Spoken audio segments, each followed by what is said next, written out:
Orang itu tidak pernah tahu. Kadang-kadang Allah itu kita tidak pernah tahu. Andai kan boleh dibahasakan, kita tidak pernah tahu cara berpikir Tuhan. Jadi Allah itu zat yang mau, ya itu tadi otoritasnya penuh. Makanya saya pernah cerita di mana-mana, di kitab-kitab yang saya baca itu ada 2 orang yang ahli neraka, sudah di neraka. Ini sekaligus ijazah, saya ulang lagi sekaligus ijazah, bisa dipraktekkan nanti itu. Setelah itu 2 orang ini dipanggil ke surga sama Allah. Allah itu tanyanya ya aneh, enak di neraka, ya udah enak di neraka. Ya gak enak di neraka, kok ditanya enak enggak ya gak enak. Ya sudah, kembali lagi ke neraka, lari kencang-kencang, lari menuju neraka, lari. Sama Allah dipanggil lagi, loh kenapa kamu semangat? Ya Allah, saya ini kapok, saya ini trauma. Dulu ketika engkau perintah, saya ini lelet sekali. Disuruh sholat lelet, disuruh zakat lelet. Maka ini dengan perintah saya semangat supaya nggak ngulang kesalahan yang sama. Akhirnya sama Allah, ya sudah di surga aja, di surga. Karena semangat lari menuju neraka. Maka ini ijazah nanti kalau di mahsyar ya, kamu dipanggil, ayo masuk neraka, harus apa? Semangat, semangat.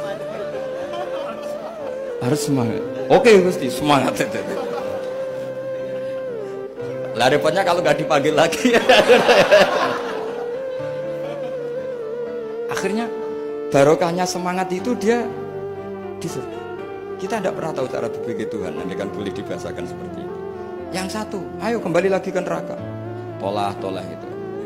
Jalan oleh lagi. Sampai itu nggak semangat oleh lagi. Terus ditanya sama, kenapa kamu tolah itu?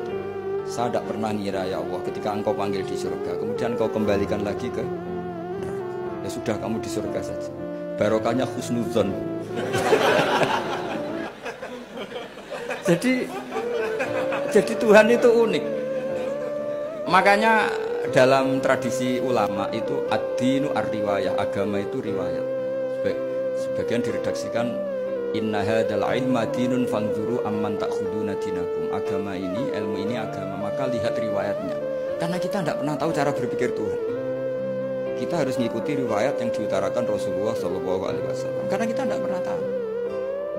Kayak tadi ada orang diinjek, kita mesti kan terprovokasi ingin bela yang sujud menyalahkan yang injek. Tapi ketika yang sujud mencatut nama Tuhan, Allah tidak akan memaafkan kamu. Itu Tuhan tersinggung karena sifatnya direduksi satu, diambil satu, disembunyikan satu. Loh, ada kan dia begini mungkin malah Allah maklumi. Saya tidak akan maafkan kamu. Enggak apa-apa Allah, kan saya. Kan tidak mencatut namanya Allah. Selama hidup saya tidak akan maafkan kamu. Allah nggak akan tersinggung. Karena dia sebagai manusia tentu punya dendam, punya rasa mangkel, punya emosi. Tapi kalau ketika bilang Allah tidak akan maafkan kamu, berarti dia mencatut statusnya Allah. Dan Allah disifatkan hanya satu dari sifatnya Allah, yaitu hanya sifat menyiksa. Padahal Allah punya sifat memaafkan.